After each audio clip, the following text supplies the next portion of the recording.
So here's the scoop. A bunch of the things that we connect with Christmas actually didn't start out with the Christian celebration of Jesus' birth. Nope, they actually sprang out from ancient European traditions that were all about marking the winter solstice. And some of these pagan, pre-Christian practices got repurposed and rebranded for the Christian holiday. And get this, some of these symbols didn't even actually exist until the 19th and 20th centuries, when they were thrown into the festive mix. It's like a holiday evolution. So, from the Yule log's beginnings to the real deal behind Christmas stockings and the whole history of ornaments, the stories behind these holiday symbols are as unexpected as they are tangled up in history.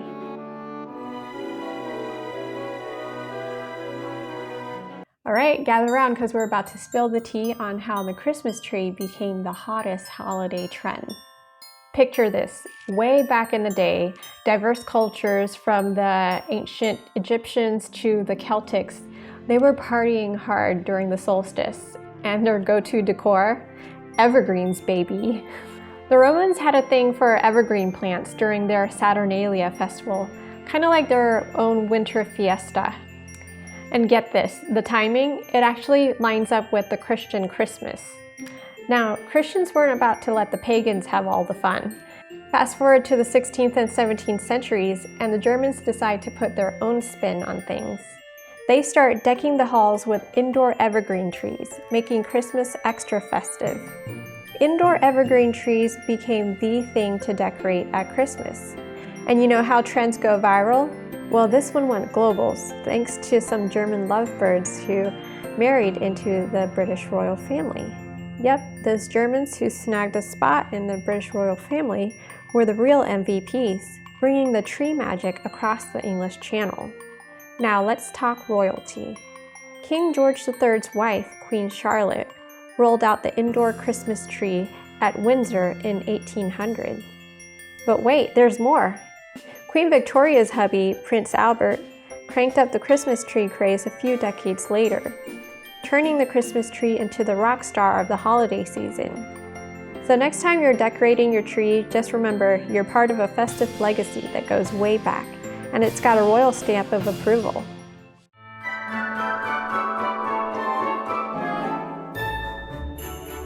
Alright, gather around for this wild Santa saga. Say that 3 times fast.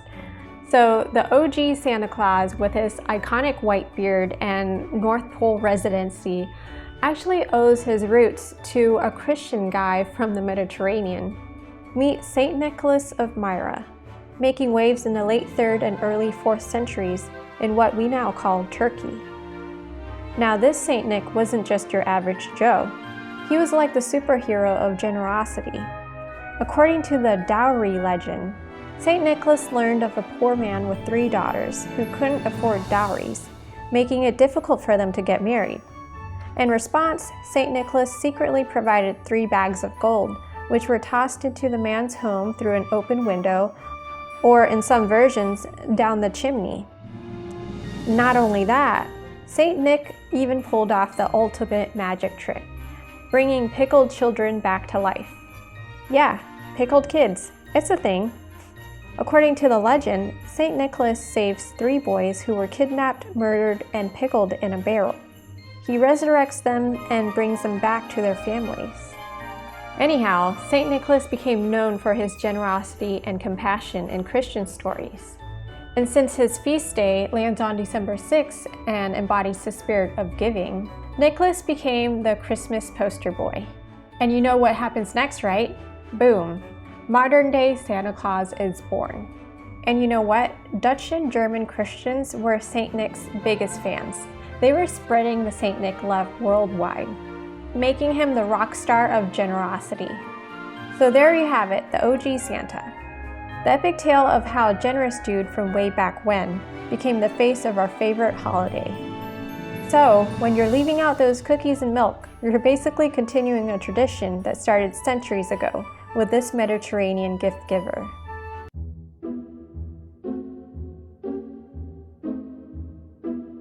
Okay, so here's a cozy little tale about why we hang stockings by the fireplace. And hint, it has to do with St. Nicholas of Myra. So the story goes like this. Saint Nick comes across a family, and this family is going through a rough patch. Being the good dude he is, he decides to help them out on the lowdown. How? By sneaking around and tossing bags of gold coins down their chimney. And get this, those coins end up landing in the socks or stockings that were hanging by the fireplace to dry. As time rolls on, St. Nicholas becomes the go-to guy for all things Christmas. Naturally, the tradition of leaving stockings out for good old Santa Claus to fill becomes a thing. It's like a festive rendezvous with history, right at your fireplace.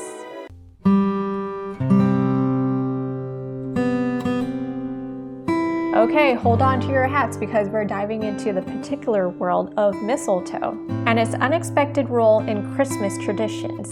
I mean, who would have thought a parasitic and poisonous plant could become a holiday star? So back in the ancient days of Europe, mistletoe wasn't just some weird plant. It was a fertility symbol.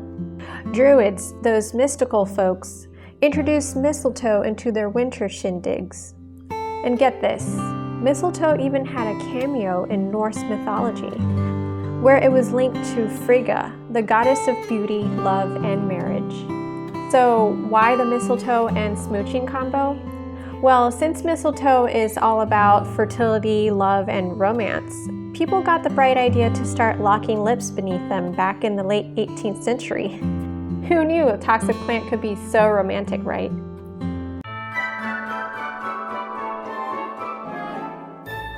Alright, here's a quirky tale for you, the reindeer saga. So back in the 19th century, someone had this bright idea to introduce reindeer to Alaska. Not for pulling sleighs, but as a potential food and fur source. Enter Carl Lohman, a businessman and a snazzy photographer who thought, hey, the rest of America might dig reindeer meat. Now, Carl was convinced that the best pitchman for his new culinary adventure was none other than Santa Claus himself. I mean, think about it. Santa, the dude from the frosty north, paired with his reindeer crew. It's like a match made in marketing heaven. So Carl spun this whimsical tale to explain why Santa was suddenly in this reindeer meat business. According to him, Santa, whose herds in Alaska have increased to more than 325,000 animals, is grappling with the high cost of living and decided to sell some of his top-notch reindeer. Why, you ask? Well, to score some funds for his gift-giving extravaganza, and of course, to offer the fine folks of the United States a tasty new addition to their dinner plates.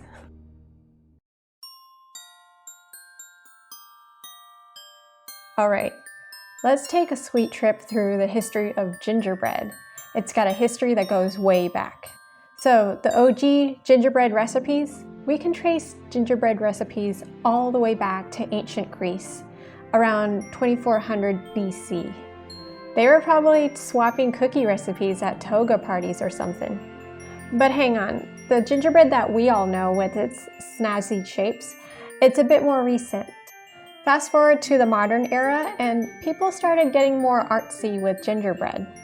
Emperor Frederick III of the Holy Roman Empire was the trendsetter, asking for a gingerbread version of himself back in the 15th century. And not to be outdone, Queen Elizabeth I of England jumped on the gingerbread train in the 16th century. She had her cooks playing arts and crafts with gingerbread molds, whipping up edible versions of her courtiers and VIPs. Now here's the plot twist. While Queen Elizabeth gets the props for popularizing gingerbread men, she's not the mastermind behind gingerbread houses. Nope, those only became a hit in the 19th century, thanks to the Brothers Grimm. Yeah, the same folks who brought us the fairy tale of Hansel and Gretel. Hold up, you might be wondering, what's the connection between gingerbread and Hansel and Gretel? Well, the Grimm brothers' tale features a witch's house made of sweets, including gingerbread. So when you're nibbling on a gingerbread house, you're basically taking a bite out of a fairy tale. Who knew gingerbread had such a rich and tasty history?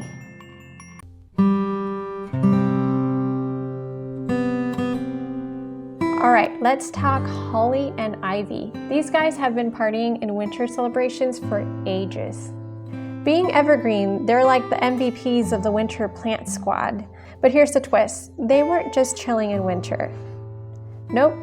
Ancient Gaelic folks were busting out the holly and ivy for their springtime Beltane festival. Why? Because they thought these plants were like the ambassadors of fertility and rebirth. So while we're sipping cocoa by the fire, the Gaelic crew was celebrating spring with these green powerhouses. Now, holly, it wasn't always a Christmas superstar. Back in the pre-Christian and pagan days, it was getting its time in the spotlight during festivals and rituals. But things took a festive turn when folks started seeing holly as Jesus' crown of thorns. That's when the holly's green and red vibe got linked to Christmas. However, back then, those colors weren't the big shots of the holiday scene. Fast forward to the roaring 30s and enter Coca-Cola. These soda geniuses decided to make red and green the ultimate Christmas colors through their ads featuring a plump and jolly Santa Claus. And just like that, red and green became the iconic Christmas combo we know today. Thanks, Coke, for giving Christmas its color makeover.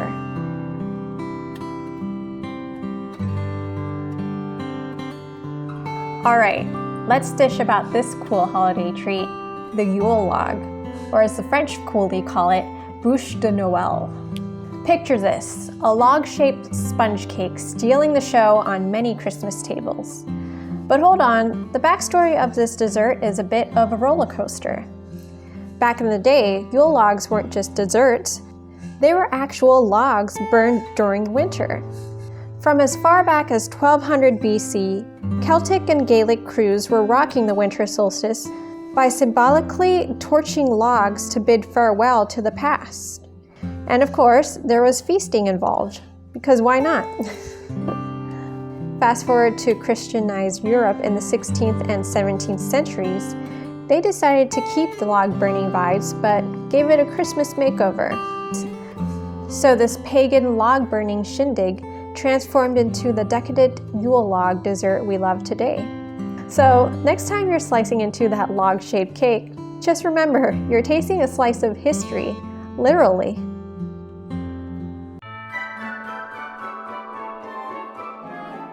Alright, buckle up for a festive tale about Christmas trees. So those crafty Germans are the brainiacs behind the modern Christmas tree. And in the 16th century, they took it up a notch by lighting them with flickering candles. Some even say Martin Luther, the firebrand Protestant, might have been the first to turn a Christmas tree into a twinkling wonder. Now here's where it gets interesting. As Christmas trees became the hottest thing in Christian communities, so did the risk of turning those evergreen beauties into accidental bonfires, thanks to all those candles. Cue Edward Johnson, the genius sidekick to Thomas Edison, jumping into action in the 1880s. To avoid fiery disasters, he rolled out electric lights for Christmas trees. But hold up, electricity wasn't exactly budget-friendly back then. So these twinkling wonders didn't become a household staple until the 1920s. That's when the magic of electric lights really lit up our Christmas trees.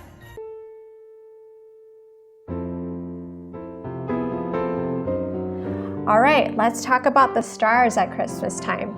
They're stealing the spotlight from tree toppers to cookie cutters. Now, unlike some Christmas traditions that have some wild roots in pagan parties or modern fads, the star showing up during Jesus' birth is straight from the Bible. According to the Gospel of Matthew, a dazzling star lit up the night sky, playing celestial GPS for the three wise men on their way to Bethlehem. They were on a mission to pay respects to the divine little bundle. But here's the kicker. While we've got this religious and literary tale about the Star of Bethlehem, the astronomical world is still scratching its head. It's like the ultimate cosmic mystery. The star that stole the show but left us all stargazing in wonder.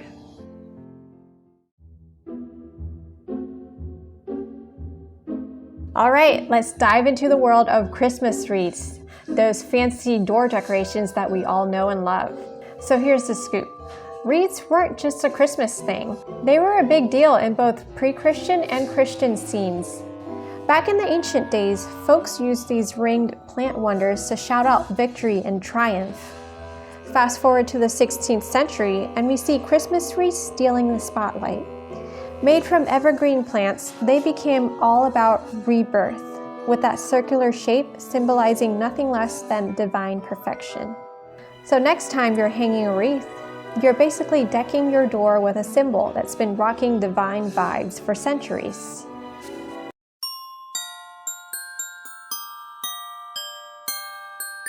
All right, let's talk about the Christmas MVP, the poinsettia.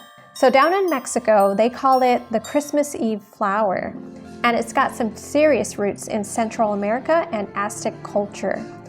Spanish missionaries got wind of it, thought it was cool, and decided to Christianize it. Now this red leaf wonder only made its way to the US in the 19th century, thanks to John Roberts Poinsett, an American minister chilling in Mexico. But hold up, poinsettias didn't really become the Christmas stars we know until the mid-20th century. Cue the Eck family. These folks turned poinsettias into their business, making them the go-to Christmas plant. They even sent some to Bob Hope's TV show, spreading the poinsettia love to millions of Americans. So next time you see one, just know it's been the holiday hero since the middle of the last century.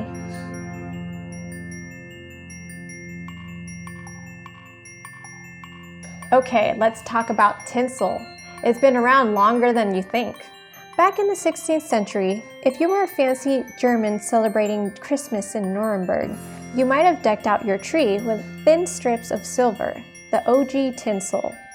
It was like their way of saying, look at me, I've got the blingiest tree in town. Now, not everyone could roll with real silver. So by the early 20th century, they figured, why not make tinsel for the rest of us? They started cranking out tinsel from cheaper stuff, including lead. Suddenly, everyone could join the tinsel party without breaking the bank. Talk about spreading the sparkle and lead poisoning.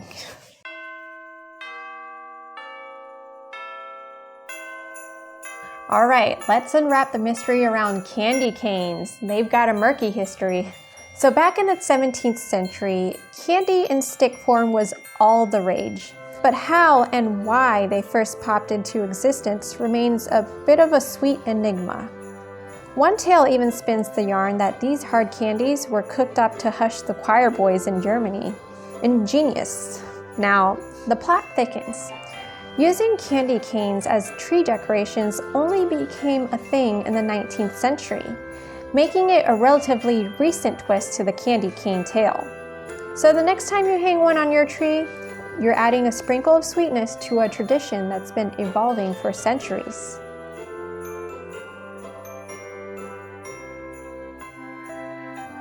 All right, let's talk about those jingling bells that practically sing Christmas is here in our minds. But here's the scoop. Their connection to Christmas time didn't happen overnight. It was a slow burn over centuries. Back in the day, people attached bells to sleighs, making them the original sleigh bells. It was like a festive announcement whenever a sleigh rolled into town. Bells also had a gig before and during Mass, adding a touch of musical flair to the religious scene. And bam, thanks to these seasonal and religious vibes, bells went on to become the ultimate symbol of Christmas. So the next time you hear those bells ringing, you're basically catching a musical snippet of Christmas history. And that's it for the origins of popular Christmas traditions and symbols. I hope you guys have a very Merry Christmas this year, and stay safe out there, everyone. Thank you. Enter Carl Lohman, a businessman and snazzy photographer who thought, hey, the rest of America might dig reindeer meat. Okay.